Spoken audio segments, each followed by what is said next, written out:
All right, I think I'm live. You guys have to let me know when things go up and running. It says here that everything's working all right, so that's clearly good.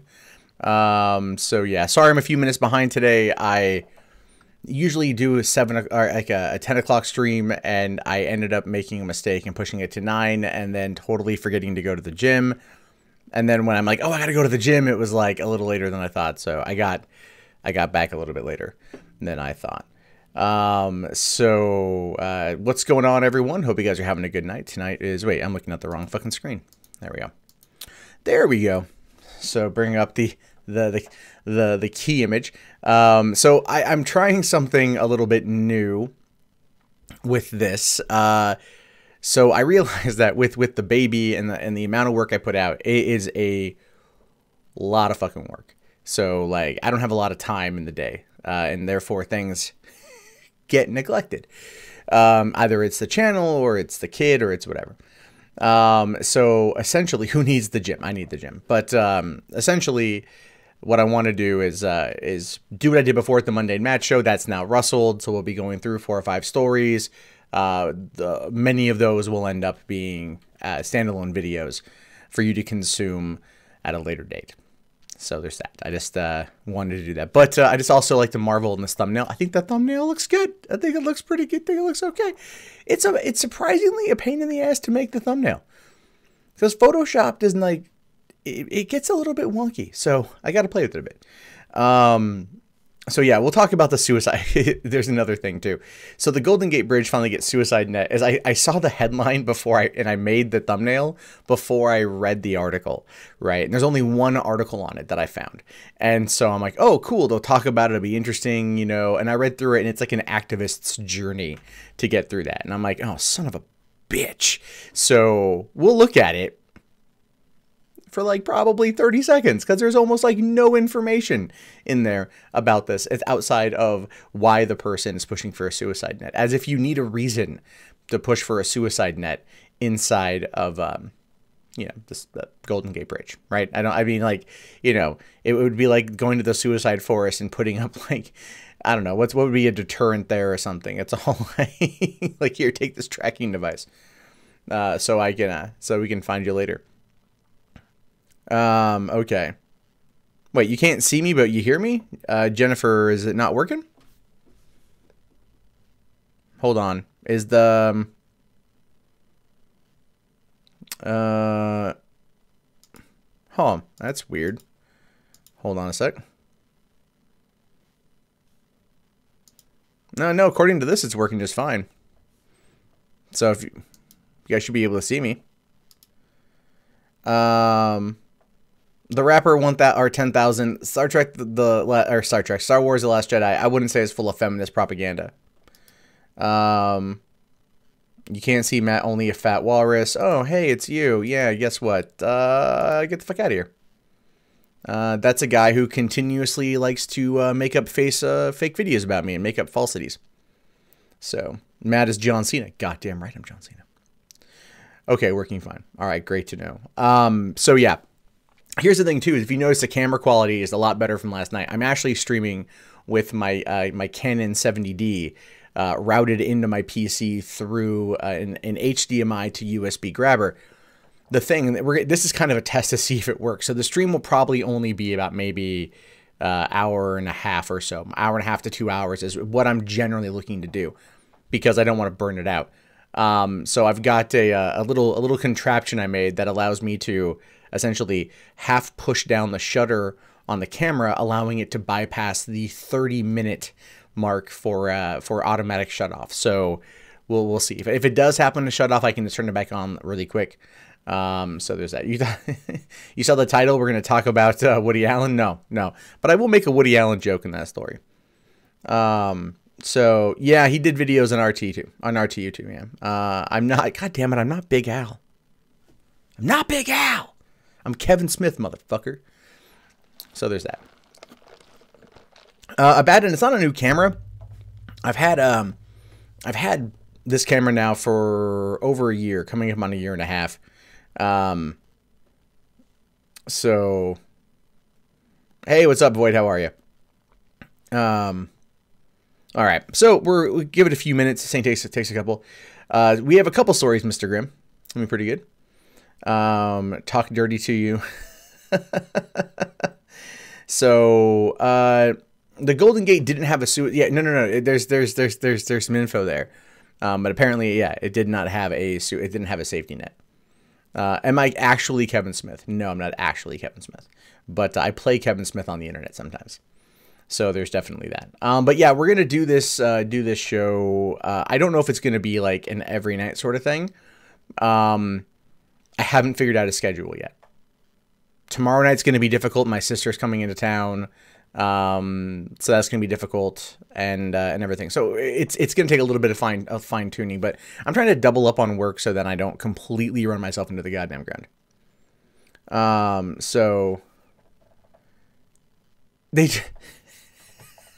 Oh, come on, the rapper. Seriously. The scene in Star Wars where they deny the man the right to die. It's like how much are you?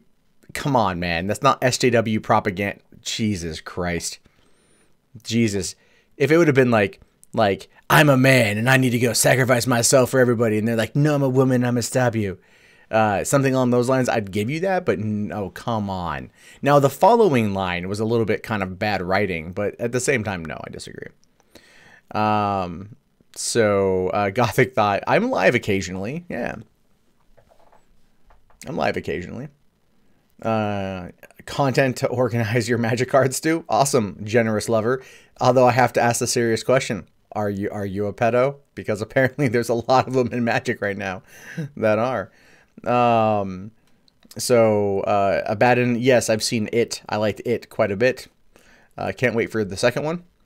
Everything is SJW. We need to point it out. Yeah, that sounds about right. Input outsourced. So we'll give this another couple minutes and we'll jump into it because I just want to wait for more people to get in. I'm not defending The Last Jedi necessarily. I've made peace with my anger on it. At this point, I kind of have to make peace with my anger on it in order to move on with my life. We should have 15 seconds of silence for Memory of Star Wars. You know, moment of silence is actually 90 seconds. No one ever goes a full 90 seconds though, because that just gets really awkward and uncomfortable. You already know all the spoilers of Star Wars? Yeah, go see it. The scene where Batman or Bane denied him the right. Why are there so many pedos in the Magic community? Dude, I have no fucking idea. Hey, what's going on, Mr. Game & Watch 52? Thank you very much for watching. I appreciate it. Yeah, a lot of people aren't going to see The Last Jedi multiple times. That's kicking its ass. So there's definitely that. It's sad, but it is what it is. When does a couch auction begin? What couch? Yeah, the pedos will get in anywhere that they can. Absolutely. I find it weird that there are so many that are judges in Magic. That's like legitimately shocking. I was very surprised by that. I could not believe that was the thing. You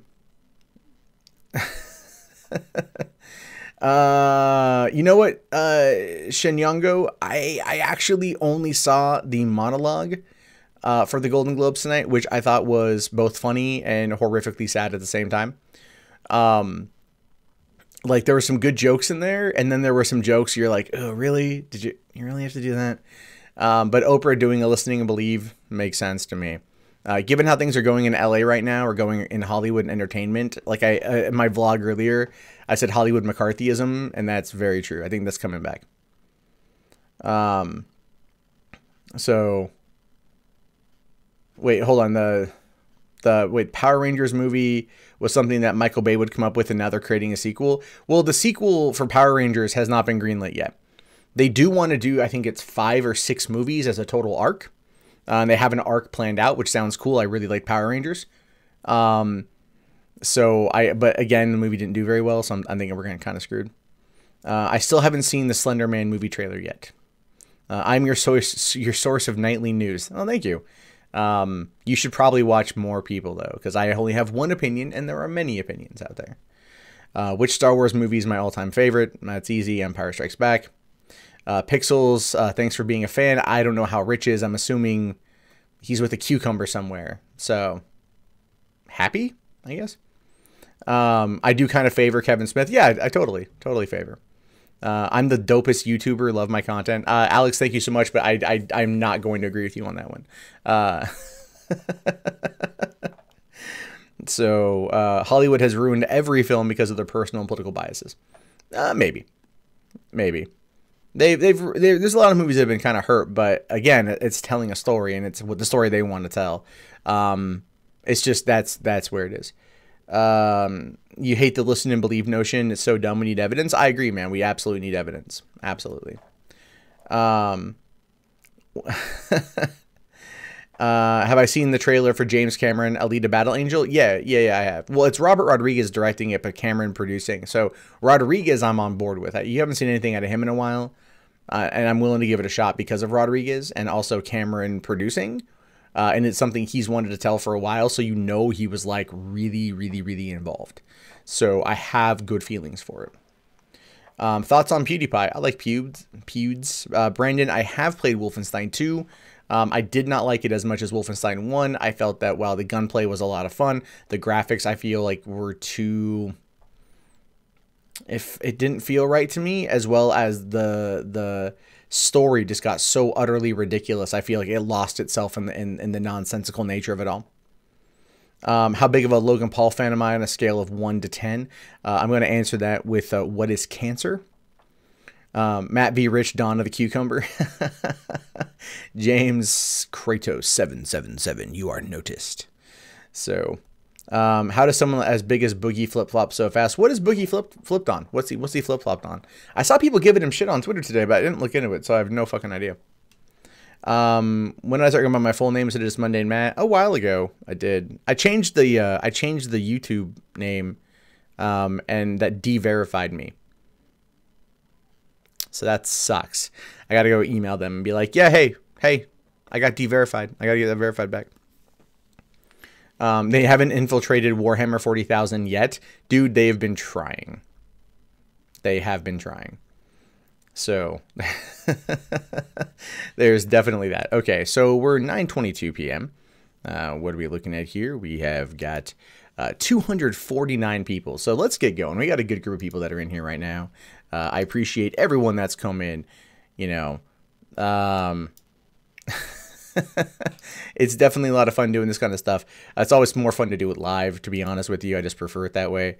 So we'll definitely enjoy it, I'm hoping. And I picked some stories. I might change a couple of them up here in between, mostly because like I just was looking through real quick today, found some stuff I find to be interesting, but it may not be grand. So first, let's take a look here, because I did promote this as being on the thumbnail, and if you are just joining us here, I screwed up, but I kind of put it on the thumbnail before I actually read through it. So yeah, so the Golden Gate Bridge is getting a suicide net. Now, this entire thing here, and this is why I'm bringing it up, and this is why I'm taking responsibility and getting it out of the way first here. This whole thing is literally just a transcript from a 60-minute or from a CBS report. That's it. So it all has to do with someone killing themselves on the Golden Gate Bridge. This woman here, Casey Brooks, jumped off the bridge in January 2008, which is very sad. And it's sad that there are so many deaths that have happened over at the at the bridge. People keep doing it. And so, of course, people talking about every time they drive by the bridge. It's really sad. So it says here, for years, Brooks' parents, John and Erica, have been striving with others who have lost loved ones to convince the bridge board to net a suicide barrier. So that's pretty good. But then down here it says that in 1978, a study of 515 people who attempted suicide on the bridge but were stopped found that 90% did not die from suicide later. But for years, that wasn't enough to convince officials that the bridge should get a net. And honestly, people who make the attempt, we don't know if they're going to try it again. Maybe they don't. Maybe they do. It's one of those things where it's just sad, really. And then, of course, so basically this is where the whole end of the article is right here. This spring, their determined persistence finally paid off. The long struggle for a net ended with the ceremony at the bridge marking the approval of plans for a $200 million suicide barrier due for completion in 2021. So we've got 3 years until this right here is an artist's rendition of a suicide net, and it's going to cost them $200 million in 3 years to put a net on the bridge. Now, the reason why it's going to take that long, and the article says that they were looking. I read another article that kind of talked about the idea of proposing the net, because that was back like in November and shit, which shows you that I'm super not prepared today. So this is just going to be bad. But ultimately, they're looking for netting that can sustain the 100-mile-an-hour winds that are going to be coming at the bridge in that area. So they want netting that can handle it, and that's kind of what's going on here. So at the same time, it's very it's interesting that they're doing it. I'm happy that they're doing it. I'm glad that they're doing it. But I also kind of have to laugh because it's like $200 million? All right? I mean, like, California is in some pretty dire straits. And I'm not saying, like, we don't need to, like, you know, help out. But at the same time, you figure it would be cheaper in the long run to just put an employee at either end of the bridge. Like, you know, someone walks up and they're like, pardon me, ma'am. Pardon me. My name is Officer Jenkins, Leroy, and I'm here to just ask you some questions. What are you doing today? Oh, well, you know, I'm just going for a walk over the bridge. So you plan on completing that walk, or are you going to stop halfway out there and, you know, I mean, right? I mean, you just have someone out there doing that. It won't cost $200 million. It just won't. It won't cost $200 million. You put humans out there. And if humans are the reason why people are stopping, then you figure human touch would be a lot easier. You pay someone $50,000 a year to stand out there and do that. And that still would take a long time to get to $200 million, right? Like, it's just, no. You know, or what you do is you put up like security cameras and motion sensors out there, and you're like, all right, someone triggered it, send out someone on a trolley. You know, a little guy comes out on a bike and a fucking, you know, little bell, ding, ding, ding, ding. Pardon me, you gonna be looking for a for a long drop and a sudden stop? Might I recommend Pornhub on my iPad? Take a quick wank, you'll feel better. It just doesn't feel right to me. It just doesn't. Set yourself on fire first, burn the net. You could do that, absolutely. You could easily burn the net. Although I have a feeling it's going to be a mesh of some sort. That'd be kind of hard. So that's one of those things. I don't think that I'm glad the Golden Gate Bridge is finally getting a suicide net, but at $200 million in 3 years to complete, it just feels like horrible bureaucracy. But this is California, so trust me when I say you get it. But also at the same time, with pot sales now legal, they're going to be bringing in lots of money, so they'll have excess. No, they won't. They're just gonna screw it up, as always. So that's the Golden Gate Bridge finally gets a suicide net. That I wanted to make sure that I promised that I delivered on my promise to talk about that story, even though the article was shit, and I totally screwed up by not reading it first before jumping in. So that is my bad. But who wants to take bets on Shia LaBeouf putting the "He Will Not Divide Us" flag underneath the suicide net at some point? Like, I'm bringing it home. I'm bringing it home for the final stretch, and we're going to put it up there so no one can get to it. Marquis Andrew Fuss says they'll just find another bridge. Yeah, but I mean, like, dying on the Golden Gate Bridge to some people is considered a very good thing. You know, it's looked at by some people as an honor, right? I don't know. I mean, like, specific honor, like, who would you tell it to? You know, if there is no such thing as an afterlife, you are not going to be able to have bragging rights, right? Only your friends and family would be able to brag about that. But ultimately, who's going to want to brag? Who's going to want to sit there and be like, yeah, so my friend Derek jumped off the bridge. He was surprisingly, it was a 100th person to do it in 2017. 100th person jump off the bridge. I mean, don't get me wrong, it's horrible that he's dead, but man, 100 people. He was 100th person, right? You know what they give you when you hit 100 people jump off the bridge? They do 90 seconds of silence. Like, there's no glory in that. There's nothing. I think it'd be better if they were to do it a little bit differently. So this story needs a suicide net. Yeah, I agree. I'm okay with it being that. All right, let's jump over into another one here. What would it like to? What would it be like if South Park, for some reason, someday had a plot twist in which Kyle turns out to have been a girl in disguise this whole time? No, they would just have Cartman dress up like a girl. So there's definitely that. All right, which one do we want to look at here? Let's look at the man. This guy here, who's arrested for marrying his daughter. So, okay. So for those of you who are new to how I do things when I live stream like this, what I like to do for the 291 people watching, which is freaking fantastic, is I like to record content for the next day. So I'll be doing this, treating this as I would treat any other video.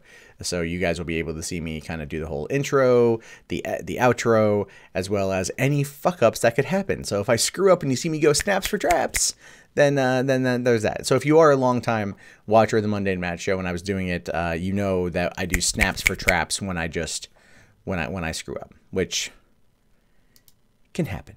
It can happen. All right, so let's start recording here, because again, I record, right? So it looks good when it goes up there the next day.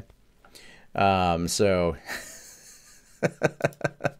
this ought to be a fun one here. All right, snaps for traps, ladies and gentlemen. Snaps for traps. Hey, what's going on, everybody? My name is Matt Jarbo. This is the Mundane Matt channel. And, you know, in America, bigamy is considered a horrible crime by some. By others, it's considered just an average, everyday part of your existence. More often than not, you would find an ideology like that buried deep within some parts of the Mormon religion. Many people out there looking at the idea of having multiple wives just comes across as a gigantic freaking headache. Why? Why would you want to make your life more miserable? That's what I have to say to the idea of multiple wives. I can barely handle one girlfriend. So, and I have a daughter now. So adding any more on top of that would just be a nightmare. But this story, this is interesting, because what you've got here is a bail bondsman who's 44, married his own wife's 18-year-old daughter, and then sent her pictures of them having sex. And he admits bigamy. Well, clearly, I mean, this is he married his wife's daughter and then, like, cucked his wife by sending her photos of the two of them in coitus. God, man, I freaking love the internet sometimes. All right, so a Pennsylvania man who married a woman and then married her daughter for a year later has pleaded no contest to charges of bigamy. I don't know if you can really, if you have it documented down by the courts, and you're married to two women at once, it's clearly going to be bigamy. Christopher I. Hauptmann, 44 years old, of Shamokin, Pennsylvania, married Shannon Dietrich in 2015 without first getting a divorce. Hopkin married Dietrich's daughter, Kaylee Durovic, who was 18 years old at the time, in 2016. Oh, I see. So he's being charged with bigamy, but ultimately he probably just really hated his ex-wife and said, you know what, I'm just going to have sex with your daughter and marry her because I'm the new Woody Allen. Hauptmann was in court on Thursday, pleading no contest to charges of bigamy, forgery, unsworn falsification to authorities, and owning a firearm as a felon. He was scheduled to stand trial next week, according to Penn Live. By pleading no contest, Hauptmann conceded that there was enough evidence to find him guilty of the charges. However, he did not admit that he was actually guilty of the charges. You gotta love that right there. It's like, all right, listen. You guys found the drugs. You guys found the cocaine. You guys found the hookers. You guys found the guns. All right, you caught me. You caught me dead to rights. You found them. All right, but I'm pleading no contest because they're not actually mine. The Northumberland County Court judge sentenced Hauptmann to a jail sentence of a minimum of 364 days and a maximum of 729 days. In addition, he will be on probation for 10 years. 10 years for nailing your wife's daughter, then sending her pictures after you married her. Right? Murderers get less time. Child molesters get less time. A bigamist or just a general douchebag gets more time as a maximum sentence or a probation on this one? That just feels weird to me. Hauptmann, a former bail bondsman, received credit for the 332 days he has already served in jail while unable to post his own $410,000 bail. This dude's just getting screwed, and not in the good way. As part of the plea, Hauptmann is prohibited from having any contact with Dietrich, who he had married in Florida in November 2015, gaining stepdaughter Durovic in the process. So this is Hauptmann, and this is Shannon Dietrich. Oh no, this is Kaylee. This is Kaylee Durovic right here. So that's them. I mean, clearly that's a little bit more intimate than the normal father-daughter relationship. However, if you travel over to Pornhub or Spank Bang or any of the free porn sites, you will find many, many, many, many, many, many, many, many, many, many videos with this exact same scenario. And arguably, in all of those scenarios, no one ever goes to jail. Makes me wonder if art doesn't imitate life as appropriately as it should, or it's just there to create a fantasy. So there's that. So here we got the mom, we got the daughter, and we got the dude. Okay, good to know. Now, Dietrich left Hoffman several months before their marriage.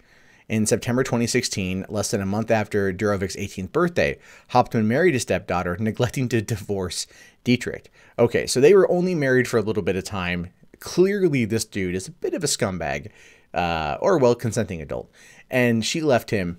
You can kind of understand why. You can just look at the general situation and understand why. So he probably thought in his mind that, let's say, a separation, maybe not a legal separation, it would be considered a divorce.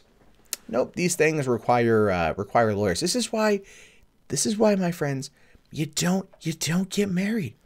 You're signing into a contract with somebody else. Right? You're signing into a legally binding contract with somebody else. If you try to open another contract to somebody else, it's going to be illegal. But if he wasn't married and he was just banging his wife's 18-year-old daughter, then it's not a crime. He's just kind of a douchebag. So according to previous reports, Dietrich had said that Hauptmann and Durovic taunted her about their relationship and that Hauptmann had sent her photographs of the pair having sex. Dietrich also said that she believed that the affair began while Hauptmann was living with her and her daughter, although Dietrich said that she had been unaware of the relationship when she left him.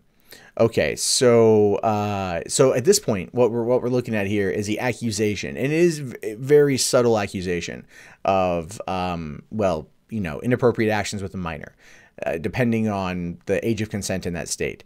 Pennsylvania, I don't quite know what that is. So there's that kind of, because it was right after she turned 18, they got married. So if they were already in a relationship leading up to that, there could be some illegality there that so far has not been touched upon in this particular article. So anyway, she claims that Hauptmann forced Durovic to dye her hair blonde to resemble Dietrich and that he had brainwashed her daughter. Those are probably valid claims. Dietrich left Hoffman for reasons that were not related to his relationship with Durovic. She clearly didn't know about the relationship that was already previously stated 2 paragraphs beforehand, so you figure the audience reading would understand that. But basically, from what I'm gathering here, it's that he had no idea, or she had no idea what they were up to. But that clearly that was not any kind of influence as to why she left him. But if she left him and then he's still screwing the daughter, then yeah, there's clearly something rotten in Denmark. So it has quickly been brought to my attention that the age of consent is 16 in Pennsylvania. So there we have it on that one. But still, it's 16 and he's like 40 something. That just feels weird. Anyway, Hauptmann and Durovic are still together and co-owned PA Bail and Recovery in Cole Township, Pennsylvania. Hauptmann's bail bondsman license has since been revoked and he is prohibited from owning a firearm for the rest of his life. Which is, that's the thing I don't get, is like, what about this would make him a danger with a gun? I mean, all things considered, what about this has made him a danger at all? This is some problems with the overarching idea of the law, is that nothing about this is really considered horrible. I mean, the guy and his wife, they, got married, few months later realized that it didn't work, broke up, and then as a result of that, he was banging her daughter. If it's legal in terms of age of consent in the state, when she turned 18, at that point, legally able to sign a contract, therefore a marriage license, that is understandable. So they're banning him from owning a firearm because he had the audacity to follow the law outside of marrying someone while he was still married. Right, I'm not trying to defend this guy because I don't think there's much here to defend. I think he's kind of a jerk, but in the eyes of the law, it feels like he's getting screwed over. I'm not trying to make the joke that, incest is wincest because it's their step, right? If they were blood related, totally different story.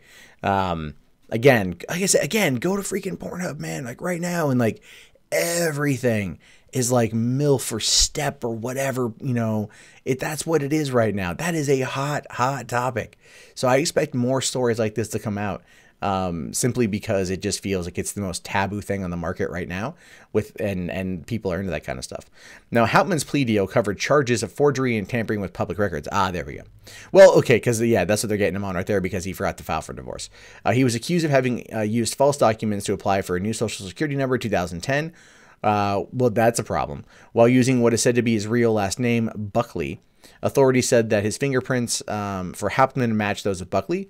Hauptmann is still facing charges related to a 2011 purchase of a rifle, shotgun, and pistol at a gun shop when he allegedly answered no to the question of whether he'd been convicted of a felony.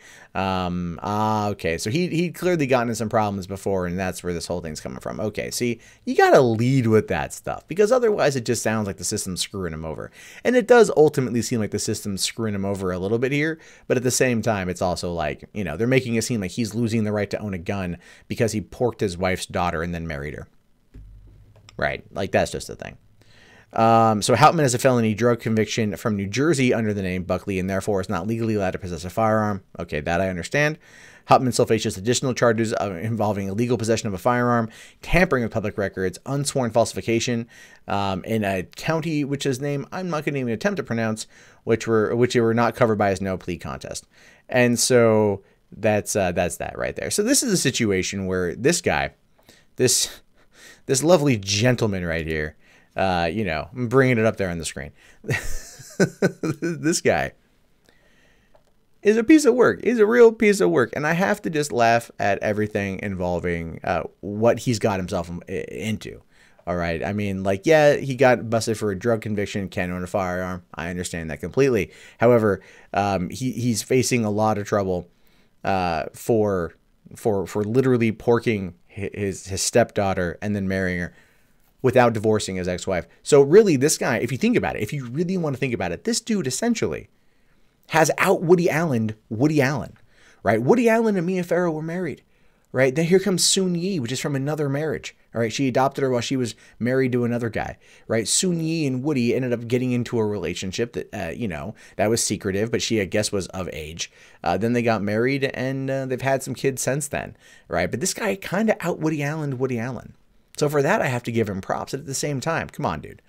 If you're gonna screw your stepdaughter, follow the advice of the porn videos. Don't put a ring on it. At this point, it's ultimately not worth the trouble. But what do you guys think about this? This is something I want to know your thoughts on, because the comments should be super interesting. And if you guys want to let me know what you think, do so in the comments below. Also, be sure to thumbs up the video, subscribe to the channel, and check back often for more content from me. In fact, if you want to see more content from me, you can do so right now. All right. That one is done. That was funny. They call him Woody for a reason. Yeah. That's right. Divorce your wife before poking your daughter. Or porking your daughter, yeah. Oh, man. It's a weird one. That's why I wanted to do it. It's a weird story. That's why I enjoyed it. I like doing these kind of stories. You don't know why people go to jail for polygamy. In this case, it's just American conservative values, right? I mean, Tara, you know that we're a puritanical country, you know? It's just how it is. Make sure to turn off that pesky ad block. Yeah, I could say that if you want me to. If you want me to put that in there. So reverse Steve Jobs. If you don't want to thumbs up the video, then that's a problem. You should thumbs up this video though. That's what you should do. Is thumbs up this video, because that, my friends, is how you do this shit. All right, 320 people watching. Fucking fantastic. Oh, that's great, man. Awesome. I'm glad you guys are here. This is why I love doing what I do. I want to do more live shows. I feel like you get a lot more freer out of it. And I only stopped before just because of I had to go out of town, and then everything else with the kid. I'll tell you what. Where's that guy right there? Where's he at? Oh shit. I forget. Okay. J Death Star. Oh really? I'll do it in the next story just for you. All right. I'll do it just for you. Oh yeah, Medicare's got that last Kraut video. I fully expect pretty much everyone to take off and go watch that. No, I'm very curious what's in it. Do the one on the Nazi Pitbull. What's the one on the Nazi Pitbull? The Nazi Pug? N7 Bullseye. No, I stopped before doing it with the baby. The baby is now 5 weeks old, so we're getting back into it. Is it called Kraut and Ree? Is that what it's called? Oh my god. I have to, like, we're not going to watch it, obviously, but I'm very curious to see what it's about. However, I have a feeling I'm mentioning it at the rate that I'm losing subscribers right now. That would make some sense. So, let's see. Okay. Wow, it's a 36-minute long video. That is nuts. That is just... Okay.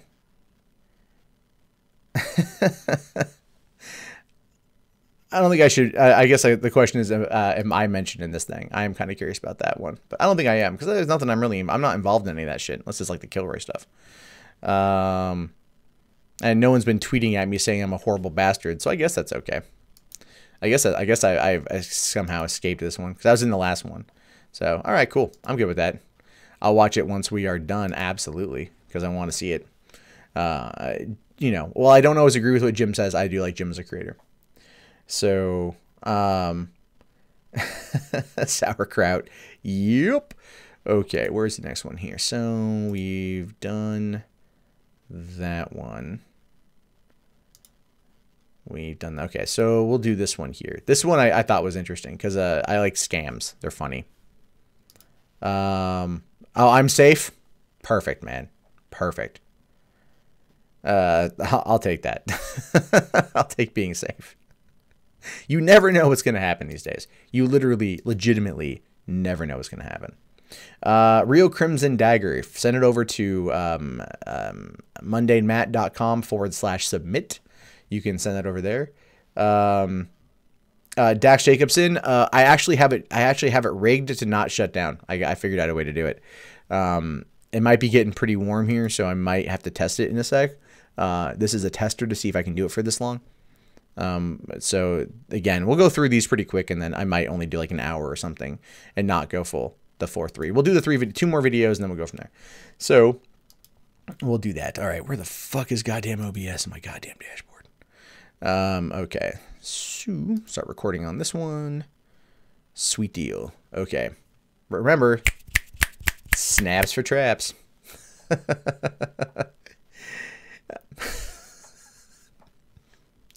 Professional face. Hey, what's going on, everyone? My name is Matt Jarbo. This is the Mundane Matt channel. And you know, dating sucks. It does. Dating is horrific. No one likes it. It's why so many people stay in just horribly dead relationships, because they are so fearful of being alone and have no desire to go out there and do it all over again. In many cases, it's simply easier just to go and get hookers than it is to actually try to find someone to spend the rest of your life with once you've had a long-term relationship end.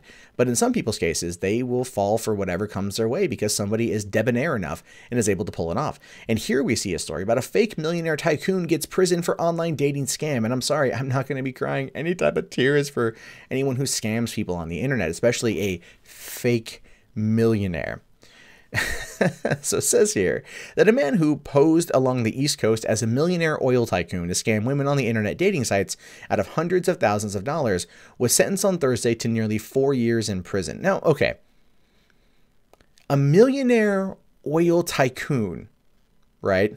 Like, I can only imagine him looking like a Tennessean, you know, big cowboy hat, big boots, you know, like some straw in your mouth, like a drawl and a twain. Like, hello there, ladies. My name is Big Rex. I like oil. I got money. Put them together, sex. That's kind of how I'm viewing this. But still, how do you... Is this... I just want... Before we go into this here, I just want to say, I believe a lot of this is going to be people's inability to do a simple Google search. Right? One of the things I love about what I do, and generally speaking, the audience that watches my content, is that you guys are smart. Right? It's like you guys can do Google foo. You can get out there and figure it out, but people out there don't, and that's sad that they get taken advantage of.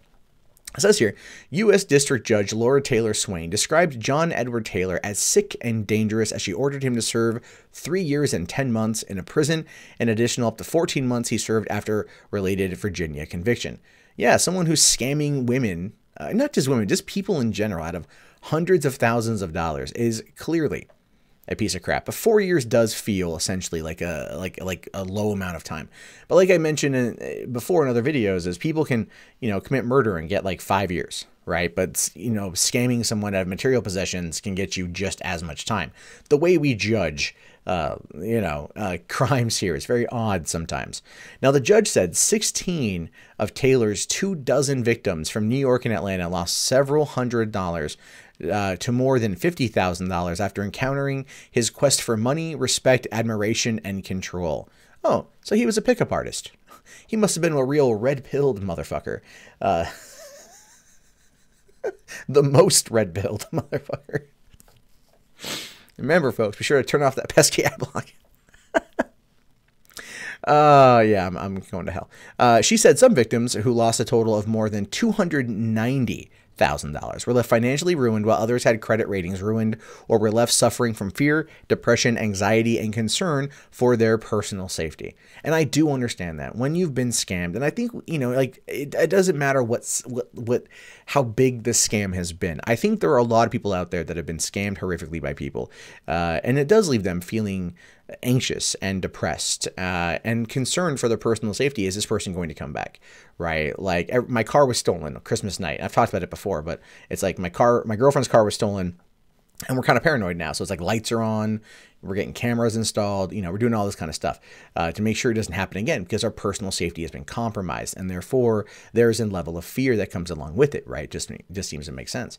And yes, this person is an absolute con artist, and I'm glad they got busted. Now, the scam ended after a married couple who met Taylor at a Philadelphia Phillies game they attended with their children on April 25th, 2015, reported him to the FBI. Okay. I wonder why. The father, identified in court only as DS, was among 6 victims who spoke at the sentencing of Taylor, as Taylor drooped his head at the defense table. The father said Taylor, 48, boasted that he was a billionaire oil tycoon as he led the family, including a child with special needs, onto a special elevator and down to first row seats, where everyone from ushers to spectators gushed what a good guy Taylor was. And this is how the ultimate con works, right? It's just enough truth to sell the lie, especially if you can come across as something that is bigger, bolder, grander than what people are normally used to. And that's a sign of a good con man. And from what we've been reading here, just based upon the initial reaction, is that this is a good con guy. Now, only later did the family learn that Taylor was a fraud, a fake, and a phony, as again, most con men are. The father said his family, which lost a few $100s, was duped by a very, very charismatic man. Yeah, I'm feeling the year. It's really hard to not make a president joke right now, but I'm gonna take the high road. I'm gonna take the high road and not do it. Very easy to fall under a spell, the father said. Assistant U.S. Attorney Jonathan Rebold requested a meaningful prison sentence, saying that Taylor had more than 10 past contacts with the criminal justice system. Yeah, and if you are that much of a scumbag who's been busted a bunch of times, and this is a big one, then you probably want to, I would say more than 4 years, right? Now, Rebold said that Taylor, from 2009 to 2016, boasted he was a millionaire businessman with oil and land interests in North Dakota to victims' online matchmaking and networking sites such as Match.com, eHarmony, Craigslist, and Seeking Arrangements. Craigslist. I knew it. I've had, when I was single, a long time ago, I've had profiles, some of those sites. So yeah, you can get into some pretty crazy stuff. And I've met some pretty crazy people off of Craigslist, trust me. So sometimes Taylor expressed an interest in hiring the victims to work on a new business venture, while others got a pitch for a romantic or personal relationship. Later, Taylor would sometimes steal the identities of victims to make purchases, transfer funds, open up new accounts, or use their credit cards. See, I was wondering how he did it. And that actually, don't get me wrong, it's horrible and it's scummy, and I'm glad he was busted, but it does kind of make sense that this particular person would go that particular route. Because all you have to do is gain these people's trust. You gain their trust and you can get in access to almost any part of anyone's life. And I mean, I had a friend who was not as bad as this, but he might as well have been. And I'm glad we're not friends anymore, because, I looked at, screw him, but, he's this type of guy. He's the type of guy who if he could get away with something like this, he would. This is the type of guy that would go to GameStop, or no, go to Walmart, buy a game, carefully go out to the parking lot, right? Carefully open the package using an X-Acto knife, pull out the disc, reseal it better than it was going in, and then go and return the game. Get his money back, get the free game. Yes, there are gateway crimes, this kind of stuff, and I'm pretty sure he's committed a fair amount of identity fraud over the years. So yeah, I would see my friend getting busted like this. Now, later, okay, so once confronted, Taylor would threaten to transmit sexually explicit images he had coerced from victims to their employers if they tried to collect debts. Oh, dude, that is messed up. That is messed up. Now, defense attorney Julia Gatto requested leniency, saying that Taylor is in a mental health crisis, attempted suicide in prison, and tried to disfigure himself by carving writings into his arms. She said a long prison sentence could kill Mr. Taylor. Now, I do liken myself to an objective individual who tries to look at the bright side of things as much as I possibly can while remaining objective, and then also trying to look past people's deeds in order to see them for who they truly are. It has gotten me in some trouble, I'm not going to lie. But this is one of those situations where, you know what, hey, he's carving things into his arm. I'm going to go on the side of saying let him. I don't think a light prison sentence because the dude's got mental health problems. It's not like the guy, you know, hit his head while he was riding a bike after he fell off of it, and then after that he tried eating his own poop and crayons. No, right? Like that would be someone who I could see, yeah, legitimate mental health problems right there. This dude willfully for years, for 7 years, told women that he was a millionaire, coerced sexual imagery from them, used it against them when they found out that he was screwing them over. You know, like not the good kind of screwing either. Screw this dude. Now, Taylor, with his forearm wrapped in cloth, choked up as he apologized to victims he never looked at. He called himself a liar and a bragging, arrogant thief. But he added that he found new morals and he would not he wouldn't repeat his crimes. That's something a con artist would say. That is something an absolute con artist would in fact say. And again, it's because of that I simply don't care with this gentleman. You know, you don't go 7 years screwing over this many people for hundreds of thousands of dollars, only to get caught and just go like, hold on, I'm going down the road, not across the street. I have mental health problems. No. I mean, don't get me wrong. Clearly the guy has mental health problems, but it feels like a scam, right? I would say, what's he carving into himself and where is he carving it into his arm? If he's avoiding all major arteries, he's fucking with you. If he's trying to, like, you know, do it in a way that looks more crazy than it is, then he's messing with you. People like this aren't going to ever stop. This is a guy that down the road we will in fact hear more about. We will in fact hear this name again if he gets out in 4 years, because he won't be able to stop. He did it for 7 and he got away with it successfully. Right? He'll just pick his targets better next time and he'll have more time to learn tactics. What is the best thing about locking people up? No, seriously, you lock a criminal up, what do? They hang out with other criminals and they trade information. They share stories. They learn from each other. You only get better the more often you go into the system. However odd that seems to say, it's true.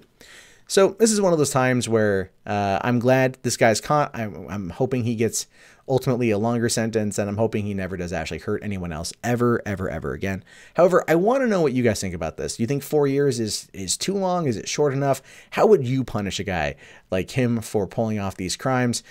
These are things I'm curious to know. Go ahead and let me know in the comments. My name is, of course, Matt Jarbo. This is the Mundane Matt channel. If you haven't already, thumbs up the video, smash on that like button, definitely subscribe to the channel, click that bell, come back often for more content from me. And if you want to support the channel, you can do so in many ways. There's PayPal, Patreon, Bitcoin, Amazon affiliate sales, or you could just turn off that pesky ad block, which would really help me out a lot. And if you want to see more from me, you can do so right now. All right.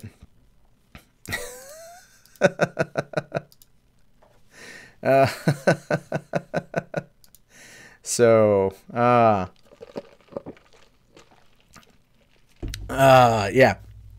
So there we go on that one. That's a fun one, right? Oh my goodness. Oh man, I'm glad they busted that dude. I am. I'm glad they busted that guy, and I'm glad that he clearly is not going to be hurting anyone else for a while. You know, I just find it to be fascinating with these kind of stories. So I definitely want to cover more kind of stuff like this. I actually was looking up quite a bit today at the Associated Press, They got a lot of really odd, crazy stories that I think would be perfect for this particular thing. I just got a news update. Israel dig unearths prehistoric paradise. Cool. I get like news updates all the time and stuff like this. So let's jump over to the next one here, because this one's a short one but fun one. Because this dude, yeah. This guy. Look at this fucking dude. Look at this fucking guy. All right. Florida man calls. All right. Remember, snaps for traps. Let's see here. Okay. You know, hold on. We'll jump. Okay. So before I jump into this, let's see here. All right. I see what BTK is saying. I definitely, I saw the deleted message there about, you know, kind of, this is what women want sort of thing. I'm not agreeing with it whatsoever. Let me see this other one he says here. Let him walk. His victims were gold diggers. How were victims? Okay, I have to just address this. How were his victims gold diggers? No, ultimately, how are the victims gold diggers here? They did nothing wrong. They were stolen from. You know, yeah, they might have gone in there, you know, like this guy charms them and everything else. He didn't have to say that he was a millionaire playboy. If he had charm and he could put people under a spell, anyone can get away with that. I know a dude that was usually high on meth and he was charming as hell. And as a result of that, people would just like really cut him easy. So no, I don't blame them at all. And I don't think all of them are that bad. The women are absolutely victims here, and the people it is not just women. You know, the guy there with the special needs kid, took him for a couple $100, and that guy wasn't a victim. People are oftentimes blinded by wealth. They're blinded by the perception of wealth, and as a result of that, they can find themselves in the situations that hurt them, and that's unfortunate. So I don't think so. Did he get a shotgun? But yeah, we'll go into this one here. I don't think. I'm okay with that, Tracy. I don't think that people are like, you know, people like wealth. They like nice things. They are attracted to that. We are a very materialistic society, you know, I mean, like it can happen. So yeah, they might've had their own motives going in, but does that mean that they deserve to be robbed? Of course not. Of course not. All right. You want me to do an interview with the Nazi pug and not Count Dankula? I don't know if Buddha would be able to do it. However, if Buddha did come on a stream, I would just be like, Buddha, gas the juice? Gas the juice? Sieg Heil?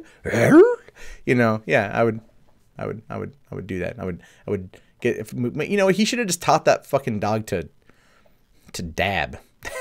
He wouldn't be in a long time. All right, let's do this. Let's do this next one here. All right. Hey, what's going on, Carrie? I'm long time no see. How are you? All right. Florida man. I want to like do a segment that's just Florida man. Just have like, you know, like an old Trey Parker riff, like Florida man. Okay, let's do this. Matt has expressed that he's really into money. What?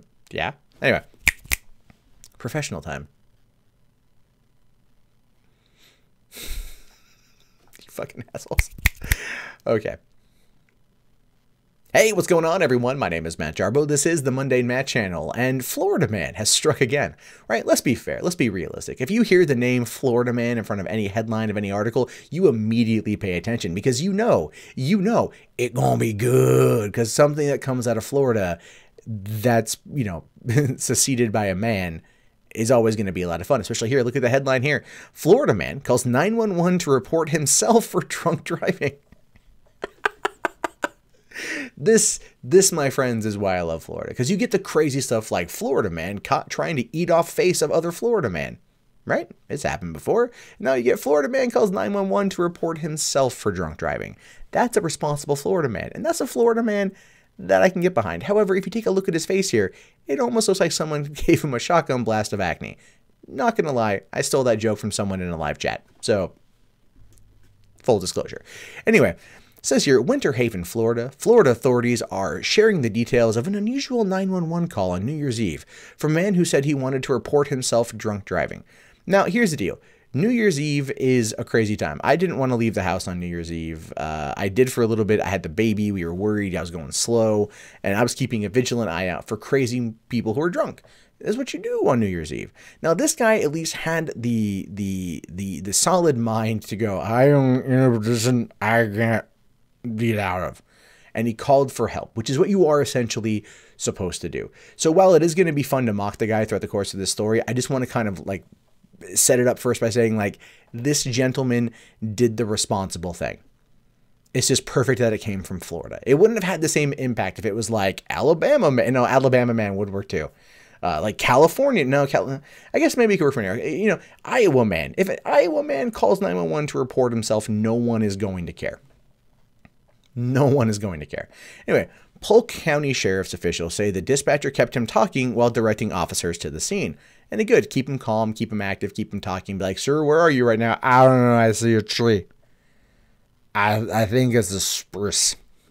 Anyway, when the dispatcher asked Michael Lester where he was, he says, I'm too drunk. I don't know where I'm at. Exactly. And when she asked what he'd been doing all night, he says, I'm not driving around trying to get pulled over, actually. So this guy clearly wanted to be pulled over. He wanted to be arrested. He wanted to have the fear of driving while intoxicated taken away. And that's kind of remarkable in its own way. I actually have to give this guy credit. You're in that moment. Like, I've had tons of friends. Who have been busted for DUIs, like dummy DUIs, right? Just so idiotic. But they've never been in the position at the time when they got busted for a DUI where they like legitimately were fearful of what they were doing. They were fearful of being caught by the cops. This guy was the exact opposite, right? Like one time a buddy and I were drunk. I mean, like super hammered on like, you know, white wine spritzers, essentially. They're like wine coolers. We were with some Australian chick. Didn't work out for either of us. But the point is we were drunk. And so we were driving home from downtown San Diego back to where we lived, which was in East County. And the whole time, I have very vague recollections of what went down, but he was, this is my buddy who's gotten 2 DUIs, by the way. And he was driving, which was entirely ridiculous. But we're doing like 20 miles an hour on the freeway. Surprisingly didn't get caught. So I look at this kind of story and I'm like, look, I want to kind of just point out that Michael Lester here did the absolute right thing. And I now feel kind of bad for mocking him. I do. I feel kind of horrible, and I'm going to keep doing it anyway. Now, he says here, I'm driving on the wrong side of the road. The operator repeatedly urged him to park his truck and wait for officers to find him. Unfortunately, he chose the wrong spot. He says, look, I'm parked in the middle of the road.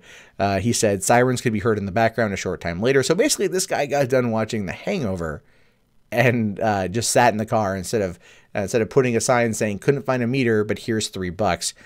Deputies said Lester admitted drinking beers and swallowing methamphetamines. He said he'd also barely slept for several days, probably because he was swallowing methamphetamines. And I know to an extent what that is like. I used to date a stripper who was very much into meth. I did not do meth, but I stayed up with her when she did. So it's one of those situations where, yeah, I've been there. Anyway, he also said so the sheriff's office Facebook post says his criminal history includes DUI, aggravated battery, drug possession, and a hit and run. Now, here's the deal. Let's break this down. So this guy has got a DUI, aggravated battery, drug possession, and a hit and run. So he knows he's made mistakes in the past. That is actually, I think, the key takeaway here. This gentleman knows he made mistakes in the past. He knows that he screwed up, and he was afraid of doing it again. Yes, he had put himself in that situation. He'd put himself in that scenario where he could have made that mistake, but he ultimately didn't and decided to call it in order to get help. I mean, he's still going to be, facing insane charges as a result of this. But ultimately, I think the dude wanted to save lives, and he wanted his life saved too. I can't really fault him. Like, everyone makes mistakes. I got respect for this dude. I do. I really do. Now, it says here that driving while under the influence of alcohol or drugs is a serious crime. Innocent people are too often injured or killed from impaired drivers. DUI is no laughing matter, sheriff's officials wrote. However, in this particular incident, nobody was hurt, so we couldn't help but LOTO. What that means, laughed our tasers off. And so, yeah, I don't want to go as far as to say that this dude is in fact a hero. That is not what I'm trying to say.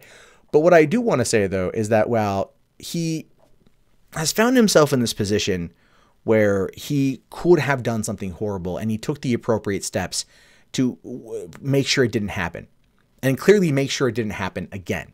All right. Like, and that shows responsibility, and that actually shows remorse for one's previous actions. And that is something you don't see far. Like, and I covered the story about the con man who ripped off people for hundreds of thousands of dollars. He clearly had no remorse over doing it. He did it multiple times. Here you have a gentleman who recognized he had made mistakes. And I just, yeah, I gotta give the guy some credit on that one. Right? I do. I got to give the guy some cred. But I do want to know what you guys think about this. Would he deserve leniency in a court of law? Do you think he should have, he's just an idiot and should be treated as such in terms of, well, what sentencing he's going to get?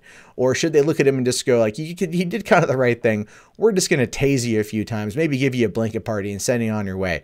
These are things I'm curious to know. Go ahead and let me know in the comments.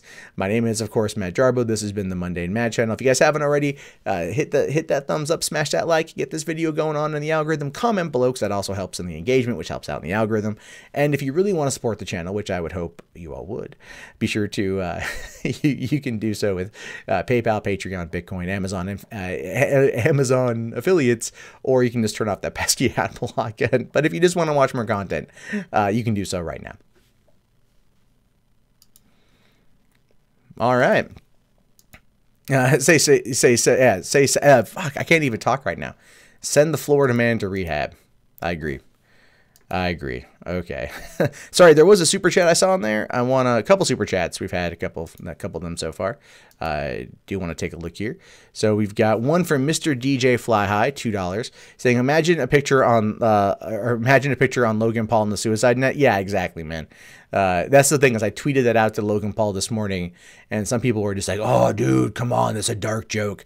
I'm not saying he goes and jumps off the bridge. I'm saying he would go up there and do a PSA about suicide at the bridge with a net there or something. Like, that would be more or less the thing to do. And then BTK here with the super chat saying they were responding to a Craigslist ad wherein he was claiming to be a millionaire. They were gold digging. It's my opinion. Your mod censored an opinion. Extremely disappointment. # free speech.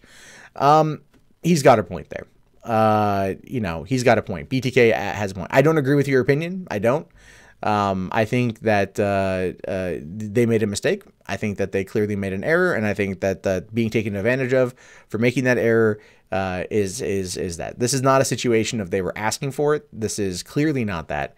I don't think when you're a victim of a crime, you're ever asking for it, ever. I think that's just what happens to you. I understand your opinion on it. I vehemently disagree with you, and I don't think you should be booted as a result of having said opinion. So don't time him out unless he's spamming. And we'll keep it at that. So there's definitely that one. But no, ultimately, I think that's where things are at. Let's see. Alania Owen. I wonder if I skip the ads after 5 seconds, does that change your revenue? Yes, no one gets paid. That's it. And no one ever no one ever does that. All right, Joe Bosco wants me to pause the stream for 5 minutes because you got to go drop a hot one. I'm assuming that means you're going to go take a shit and not jerk off. I mean, either way, whatever floats your boat. No, it's okay, Tracy. It's okay. He's got a point. Let's, YouTube censors enough speech. I think it's a good idea to like not give them what they want, essentially. There's that. We'll do a thing right now. So I guess because I feel always really awkward at the end of like every video, and I'm like, if you want to support the channel, like I always feel super awkward because I get lambasted like a motherfucker about that, So I feel kind of awkward saying this too. We're gonna take a quick 10 minutes here. If you guys want to toss down some super chats or some Streamlabs, I can answer some questions and we'll hang out for a few before jumping into the final story of the night. How about that? Again, no pressure, no worries. But I got a daughter to feed, man. I'm kidding. I'm kidding. Hey, what's going on? John Marks, how are you, buddy? Skip an ad and puppies don't get fed that day. I'm on YouTube Red. Yeah, I'm on YouTube Red too. Here's the funny thing. I started watching, I was researching Logan Paul just as an actor, and I started watching The Thinning, right? Total like melodrama CW, you know, titty. It's so many titties, so many cleavages in that movie, just in the first 24 minutes. And I'm just like, this is a teen movie. So there's definitely that. Are we frozen? Our traps gay. No. You only skip an ad if it's 13 minutes of commercial. Yeah, no, bite me. I get that, man. If it's 13 minutes, just hold out 30 seconds and then skip it. That's perfectly fine. I'm totally okay with that, because that, yeah, sometimes those ads are long. I've actually ended up watching like a 13-minute ad that someone posted. It was actually another YouTube video I just found to be interesting. So there was definitely that. Hold on. Oh, shit.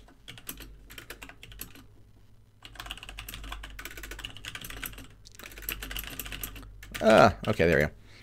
Trying to do too many things at once. Okay. So you do not consent to my corporate advertisements. I understand that completely. Again, it's not ideal.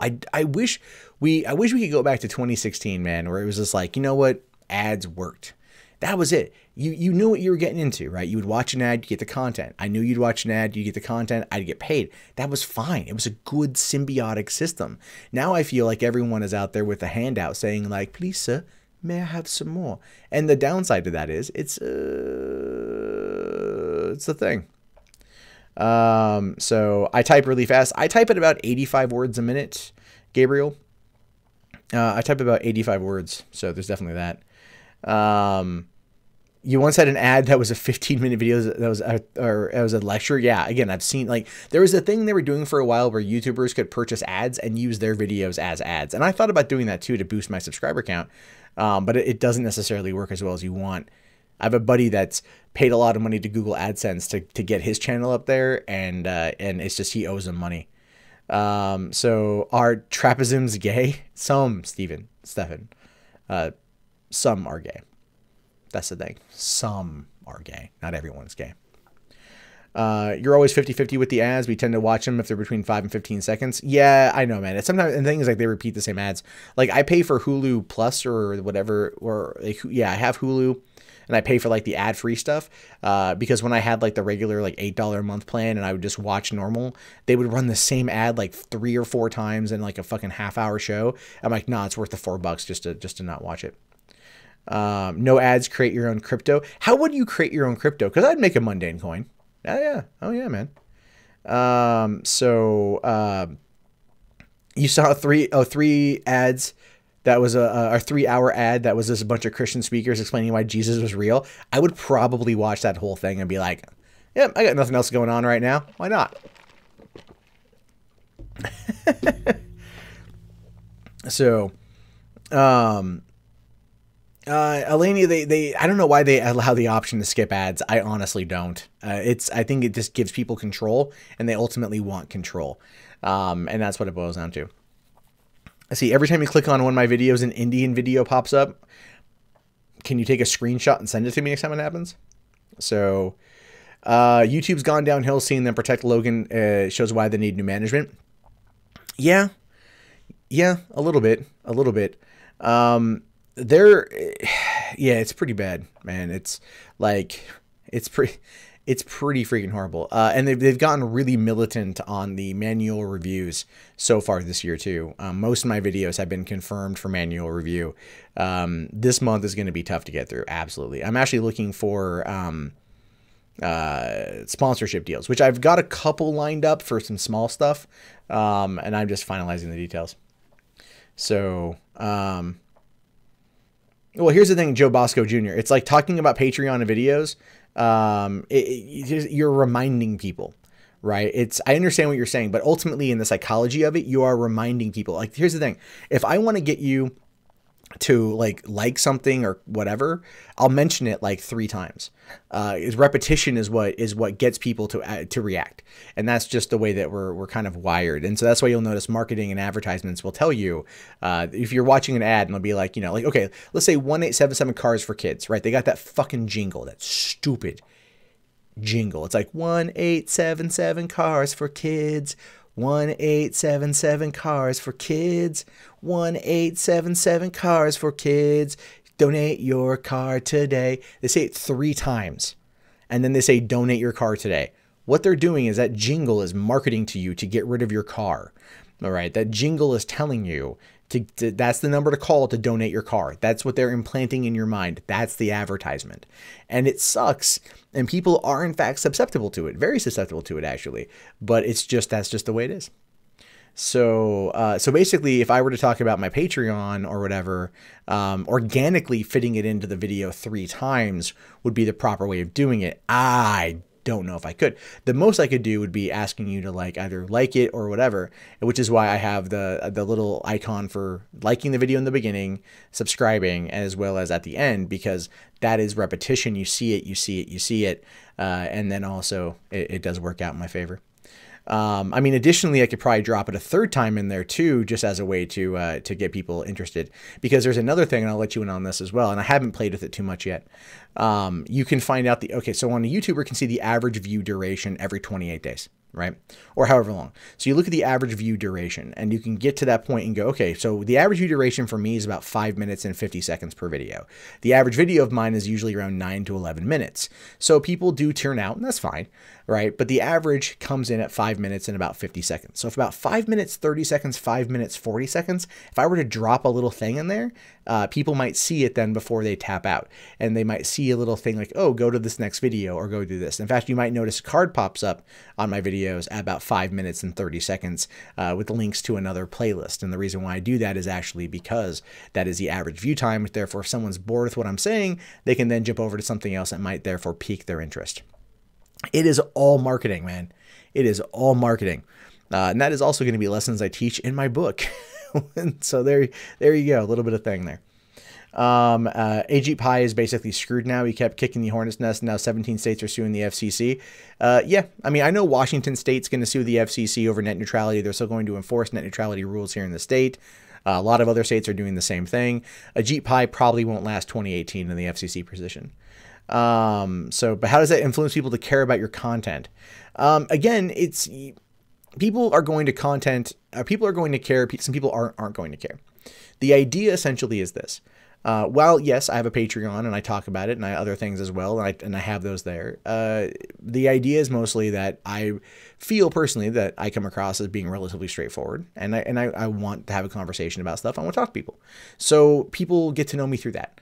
Now, I don't like the extra marketing. I honestly feel very weird about it. It at this point just has become a necessity. And it's like, I don't want to sit there and make pleas constantly. I'll tag it on at the end. It's more like a thing like, hey, if you want. The option is there. And you'd be amazed at how many people out there legitimately want to help out. And they do that because they care. And that's because I put out 3 videos a day, pretty much every damn day. And I'm on Twitter, I'm on Discord, I do this. And there are people out there that like that.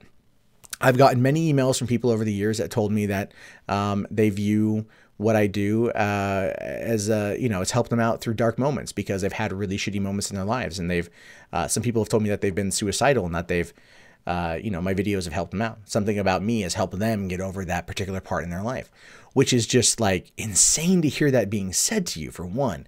And I'm not trying to use it as a way to market anything, but I mean, people get their connections. And so while you may not have a connection, someone else might. And ultimately, when it comes to anything involving being an internet personality, you are quite literally playing the odds. Someone like Logan Paul he's good looking. He doesn't wear a shirt most of the time, and he markets himself to the prepubescent, teenage girls that are going to look at him while they're going through puberty. Whereas me, if I were to take off my shirt and go, y'all like some dancing, it would not do anything to help my case. So my appeal, hopefully, is more endearing humor and biting social commentary. So there's that. Yeah. So would a focus on quality of videos versus quantity maybe boost my financial gain? The answer to that is actually no. It's actually no, it would not. The reason why, because here's the thing, you can have all the quality in the fucking world. If you don't play the metadata game right, or you don't get lucky enough, you're not going to get views. And even then, you look at videos with hundreds of thousands of views, if they're not sustaining it, right? Okay, for example, I'm just using this as an example, Armored Skeptic. Armored Skeptic has way more subs than me. Every one of his videos gets way more views than usual, but I beat him every single month in amount of views gotten. And that's because, for one, he puts in a lot of editing work on this, on the quality is there. I think the quality on this is fine. I'm shooting through a Canon 70D and a nice lens. It's a good, clean image. I myself am ugly, but that's okay, right? And I got it set up looking here. Okay, it's enough to watch. It's more audio based, and people, believe it or not, are actually getting back into audio. Most people actually tune away. I only show my face on camera because it's for the 45% of viewers that watch through mobile. Again, analytics play into this kind of stuff. It's all the game. But I like looking at people and getting that connection too, which is why I'm always trying to get the best quality. So, yeah. Anyway, there was a couple... there's a couple super chats here that I missed here. So we got $1 from James Kratos. Thank you very much, James.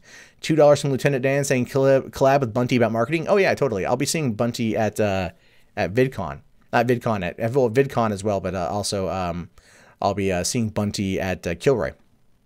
So there will be that. And yes, I'm still going to Kilroy. All right. And let's see. We did get a super chat from... hold on. Streamlabs screwed up. I got the email, but I didn't get the... thing there. But thank you very much. Hold on, I'm going to read that. Let me just log in here. There we go. Where's that at? Okay. But yeah, no, I mean, the thing is, I want to help people build their channels. That's my next step is to do that. That's how I want to give back. I want to help people build their content, build who they are, build what they want to say on here. And so I think that's going to be, good. I think it's going to be pretty good. Okay, so,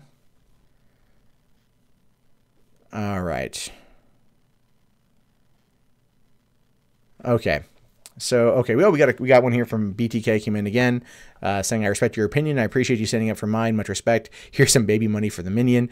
Okay, so I appreciate you, yeah, not letting Google take their 30% and everything else. Actually, here's the thing. I need to do a video about Kilroy and use Count Dankula as actually a reason for it because of what he's going through right now. But we'll talk about that later on. I'm waiting for Kilroy to finish up the rest of their stuff, and then we'll go from there. Okay, so let's jump into the last one here. We'll go to the last story here. It is a Trump story, but I just came across it right as we're getting ready to go. And this is going to be interesting, mostly because the response from both sides is going to be super crazy. Let's see. Does my camera have a temp limit? Let me feel that real quick. The camera is a little bit warm, but not so bad. So, man, fuck, my nose is so dry out, which is weird because I live in Washington. Okay, so let's get this last one here, because this is going to be a big story tomorrow. And again, if you guys know me, you know I'm not a huge Trump fan, but at the same time, I'm going to try to be as objective as I can in this particular one. As for the how did I meet strippers, I can tell that story at a later date. So there's that. All right. Remember, snaps for traps, because that's how I know I'm recording. All right. Straight face. Hey, what's going on, everyone? My name is Matt Jarbo. This is the Mundane Matt channel, and our president, Donald J. Trump, the 45th president of the United States, has had a very embattled first year in office. I would argue that he has probably had the most opposition levied against him than any living U.S. president. And that can be seen as good or bad depending on how you look at Trump personally. Now, I have made my opinions publicly known. I'm not a fan, but I find this story to be interesting because I'm wondering what the results are going to be. Now, it says here that Donald Trump is to undergo a medical check amid swirl of allegations over his health.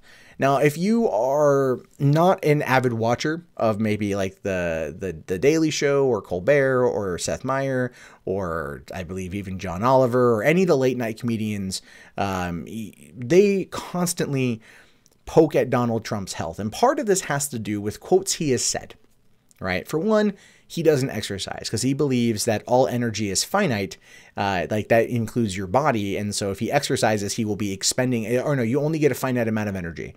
And if you exercise, you are expending it. I don't know about that, man. Like, I mean, I don't want to get fatter. And I already know that I've got a few extra pounds on me, more than a few. I'm working on it. Anyway, so basically there's that. And you've also got him eating McDonald's, and there's a reason for that too. He eats McDonald's a lot because he believes that no one's going to try to kill him. Now, the thing is, when I first heard that, I'm like, well, that makes sense. That's interesting, because that's a very kind of interesting way to look at your popularity, or in essence, your infamy, is how people, you fear people are going to try to poison you. And if you go to McDonald's at random, they're not going to know that you are you, and they're not going to try to poison you. So there's a bit of paranoia in there, as well as this odd idea about how much physical energy you've got. So again, there's things that kind of pepper into his conversation that can lead people to believe that there is a problem, and especially the tweet over this weekend. Oh my God! But we'll get to that here. So it says here that Donald Trump will attempt to end speculation about his mental and physical suitability for presidency next week by undergoing a formal health check. And this should have probably been something they've done during the campaign, but much like taxes, no one's really going to fight him on it. Or, well, he's not going to listen if anyone is.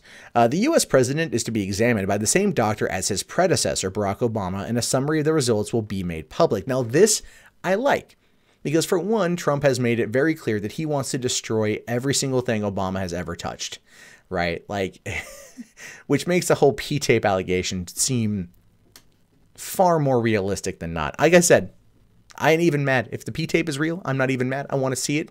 I actually think it'd be pretty baller if he did that. If Trump hated Obama so much that he went to the presidential suite in Moscow, right, at that hotel, and he paid hookers to pee on the bed just to defile the mattress that the Obama slept on, that is some serious grade A hatred. And I wouldn't even be mad at that. I'm like, that's just you getting out some anger, right? But here he's going to the same doctor and not his doctor, which has, again, been a person who's been heavily mocked through late night comedy. Now, the physical test will be around 2 hours, and it will include blood and urine tests, heart checks, and even questions about his sleeping habits and sex life, according to medical experts. Oh, dang. What you're telling me here, Telegraph, is that we're gonna get a solid look into what the Don's sex life is?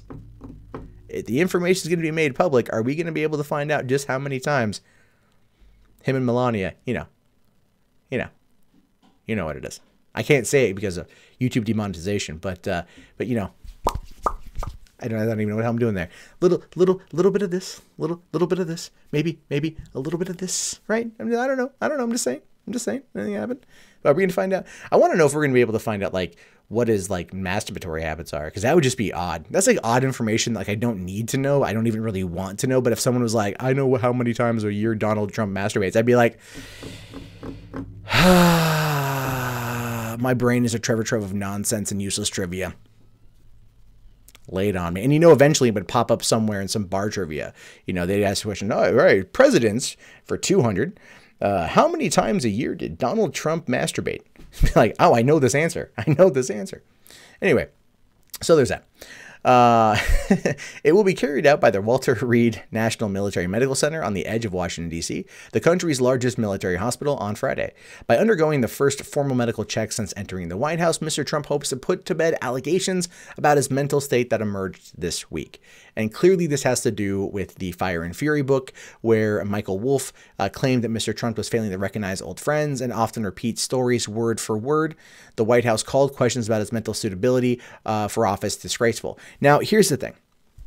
And this is kind of where you have to look at it, I want to say objectively, right? Like I can roast Donald as much as the next guy, so on and so forth.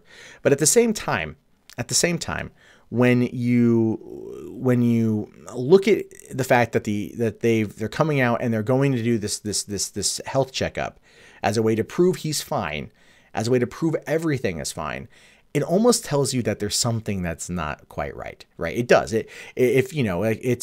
It's when they were, trying to send a cease and desist over this book, which, by the way, I've been reading, and it's really, really, really interesting how it goes through like the each person in the White House and what happened in the early days. Especially, I was just listening to the Reince Priebus part, and like, man, I kind of feel bad for that guy because there's a bunch of inept people running bureaucracy of this country, and that's been a problem.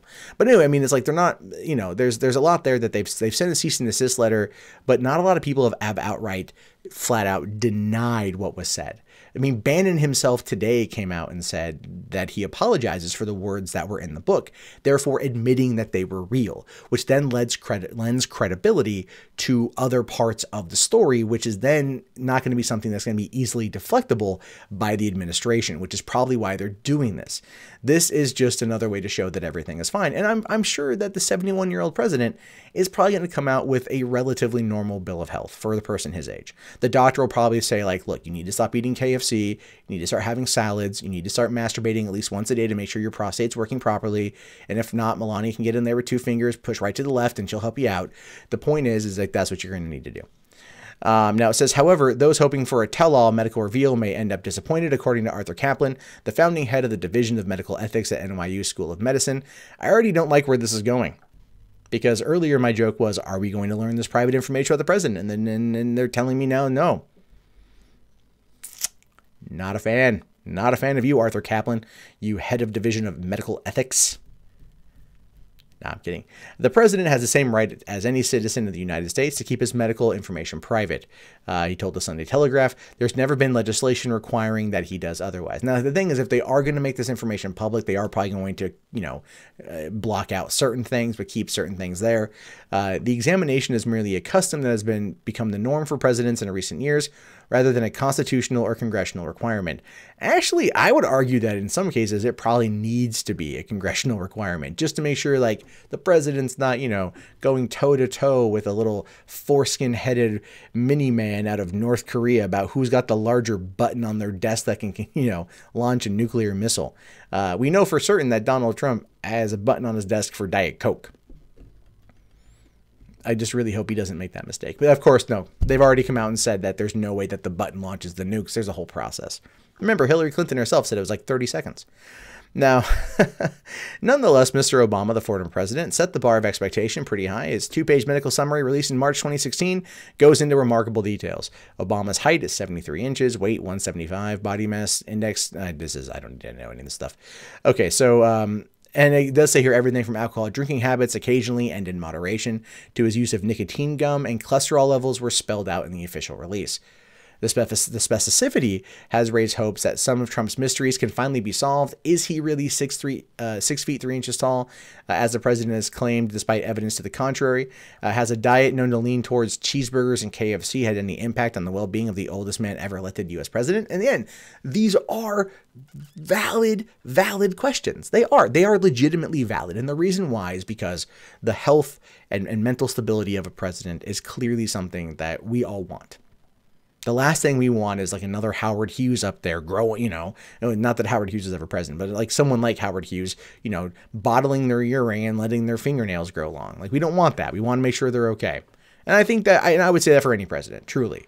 Like if Hillary Clinton was president, I'm pretty sure we would, get a medical report talking about a slow burn hysterectomy. So there'd be something there. But the president has the power to hold back any details he wishes, as did Mr. Obama, whose clean bill of health came back with barely a single negative point. It will not be the first time Mr. Trump has released medical records. Facing calls for transparency during the 2016 election campaign, the candidate's personal physician put out a statement. Again, that particular person has been called into question because he kind of looks like a cartoon hippie doctor. Saying here that Mr. Trump has suffered no form of cancer, never had a hip, knee, or shoulder replacement or any other orthopedic surgery. That's fine. If elected, Mr. Trump I can state unequivocally that will be the healthiest individual ever elected to president. Yeah, but when it comes to Trump and people surrounding him and how often they praise him as being the best of the best of the best of the best, and I simply have to say, you're not an Eric Roberts movie from the 80s, okay? You'll never be. Stop it. So I always take that with a huge grain of salt.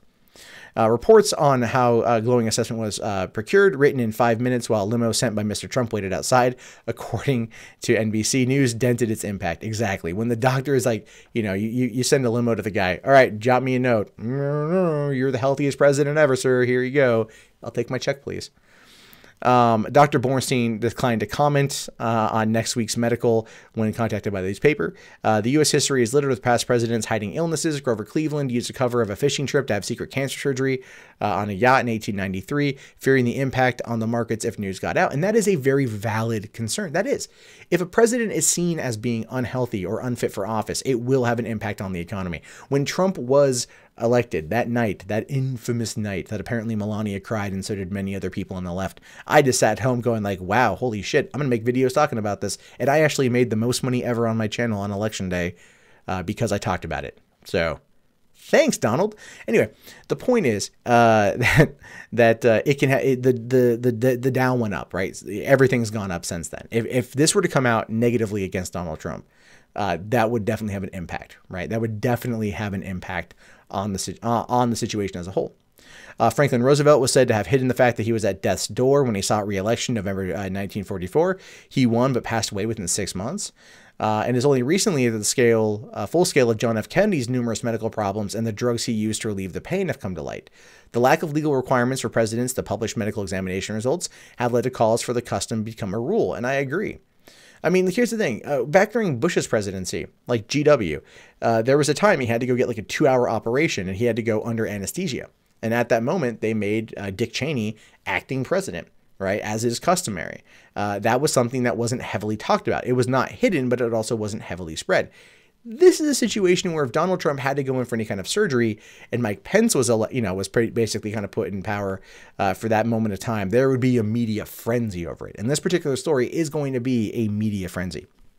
Now, Barbara Perry, the director of presidential studies at the University of Virginia Miller Center, says, having come of age in the Watergate era, I'm very keen on transparency in presidents. She also says here, I just want to know the pilot of my airplane is physically and mentally fit for service.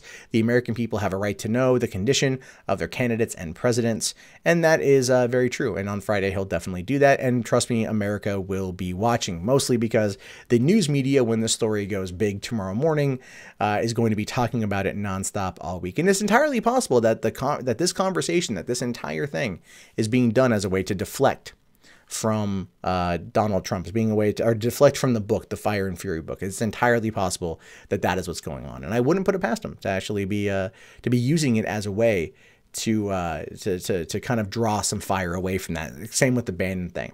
And you know what? I'm okay with that, actually. I'm okay with that because I want to know that Trump is physically well enough, both mentally, physically, everything, to lead the country. Whether I don't agree with everything that he does, I don't agree with a lot that he does, but I still want him to be competent enough to make sure that we don't do anything stupid. I got a baby girl in the next room. I want her to inherit a better planet. I want her to inherit a better America. I'm hoping that even though a person who I didn't support still has enough, in there to be able to protect all of us, not just his base. And I'm hoping we find that out. But anyway, what are your guys' thoughts about this? Let me know in the comments below. My name is, of course, Matt Jarbo. This is the Mundane Matt channel. If you guys haven't already, thumbs up this video, smash that like, smash it, and be sure to subscribe for more content from me. If you want to support the channel, the best way to do so is through a Patreon, PayPal, Amazon affiliate sales, Bitcoin, or just turning off that pesky ad block. And if you want to see more content from me, and I hope you do, you can do so right now. All right, and cut. Whew, man, that was a long one. Holy shit. So I have a question. Do you guys ever think like, because some people have asked me if I ever pre-script anything. Clearly, I think that we can learn at this point that I don't. I'm just curious if you guys enjoyed tonight's program, if you guys enjoyed the setup or how everything went down. Because we still got 290 people in here watching, so that is pretty freaking awesome. So I am super thankful that you guys all came in and hang out, because that is pretty cool. And but if you guys have any questions and shit, we can be on for a few more minutes. My voice is almost kind of gone. my voice is almost gone though. I can feel it, but it's all freaking good, man. Thoughts on the Face app? I haven't got it yet. I think it's for iOS. Yeah. I did hear about Ajit Pai canceling stuff because of threats made against him. So yeah. And then he goes, yeah, I find it funny that I'm good at talking. That's one of the things I'm good at doing. I'm very good at talking. And I like to think I'm able to string it together pretty quickly. But, going through 4 stories, I did my 3 earlier. I haven't touched $3 the in a couple days. Stuff I got to cover there too. I definitely have the gift of gab, yeah. Jonathan Davis is leaving Korn and is being replaced with Jeff Holiday. Yeah, that could happen. I also heard that Jeff Holiday is going to be in the new Kurt Russell Western, reprising the role of Val Kilmer as Doc Holliday. I heard that one too. That's going to be pretty funny. Did I ever watch the movie Deep Impact? Yes, Saber, I have. I like that movie quite a bit. And here's the thing, that movie was directed by a woman. It was directed by a woman, and it never gets brought up in terms of when they try to play those cards. They always seem to overlook Deep Impact. Deep Impact was directed by a woman. It came out up against Armageddon. It was arguably a much better movie than the Michael Bay blockbuster, and it has its own cult following. Plus, Téa Leoni gets killed by a tsunami. So, yeah. Well, I'm glad you guys are having fun tonight. Definitely. Thoughts? Oh, yeah, the fucking Tapper interview, man. I watched that shit. Stephen Miller. Tapper, I love that Tapper called him out. He's like, you're just appealing to an audience of one. No, I'm not. Yes, you are. No, I'm not. Yes, you are. No, I'm not. I'm not appealing to an audience of one. I ever wanted. It's like, no, you're full of shit, dog. You're fucking full of shit, man. Everyone knows that that Stephen Miller's going up there and being a human toe for fucking Donald Trump. That's all he is. He's just trying. At this point, Miller's just trying to keep his job. I think they're all trying to keep their job. Why do you think we don't see Kellyanne Conway? Let's see. Avant Tom asks, am I left leaning or right? I'm left leaning, man. I consider myself more of a centrist, but like center left. I do understand that the right does have some valid concerns, some valid points. It's really just the extremes on either side that I really dislike, and I just can't support any of it. So I tend to try to call them both out. The problem with being on YouTube is that there's a huge anti-left sentiment. If you were to go after the far reaches of the right, like the alt-right, it's a much different battle, mostly because when you're going against the left are arguing feelings. They're arguing feels over reals. When you go against the right, they are in fact arguing facts, but they are just interpreting them in horrifically racist ways. So that becomes a big problem. It becomes an entirely different argument because you're not arguing against emotion. You are arguing against facts, but it's how these facts are interpreted. So it's one of the reasons why the race realism debate comes up quite often, why people like, Rage After Storm did her videos and she was like, well, based on statistics, right? It's like, no, hold on. It's like there's a nature versus nurture situation here. You know what I mean? If a person who lives in sub-Saharan Africa doesn't have access to education or even technology as it evolves, they are going to, not be as, I guess you could say, like societally evolved or whatever. I'm trying to say it in the right way, I guess. You guys know what I'm trying to say. But if you were to then teach them over time, they would be able to get to that point. And that's the thing, is like they use it as a way to keep people down. I don't like that. So yeah. But it's clearly there's a debate, and right now, as we've seen over the course of the past couple of days, there's clearly there's a need, a demand, if you will, for those kind of discussions. Now, am I the person to lead those discussions? I am not. I've never put myself in that position to want to do that. My interest is more just, hey, here's what's going on. This is fun. And then also, here's some crazy stuff about movies. This is fun. And that's what I like. It keeps it simple, and I don't have to get involved in a lot of the drama. I'm not a drama fan, and I get embroiled in it sometimes. So, okay, you PM'd me on Discord. Oh, that's pretty cool, man. That's a pretty cool logo. Yeah, I like that. Thank you very much, man. You have the, would you be able to send me a PNG of that? That's pretty cool. No, Bobo Vasquez, it is. It's emotion versus logic. That's where we find ourselves on this situation.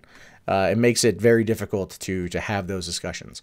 One of the reasons why the social justice warrior content on YouTube is dried up is because they ran out of emotions. They hit that emotional wall, man, and they weren't able to move past it. So, and yes, hashtag facts don't care about your feelings. Absolutely. But it's a reality. It's definitely a reality. We saw a lot of this stuff go down, and that's why I still like kind of going after feminists or SJWs, because they still do stuff. Ultimately, it's not as crazy as it was a couple years ago, which is one of the reasons why I like doing a show like this. I like, because I can pull from a whole bunch of different sources and I can get my content done for the next day. I did 4 videos. Not bad. Right. So, yeah. So there's definitely that. But okay, so here's 10:50 right now. I think this is about an hour, 40 minutes of rocking this thing. I think I'm going to wrap it up.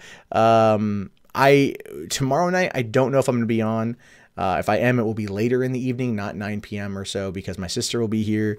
But definitely Tuesday I'll be back on, and probably Wednesday as well.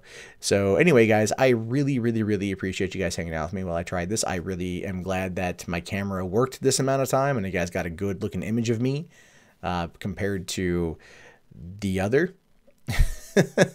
And I will definitely talk to you guys later. Thank you very much. Also, there is a Discord. The link is in the video description if you guys want to jump in the Discord and chat with other people. You can do so too. Anyway, I'll see you guys later. Have yourself a great day, and peace out.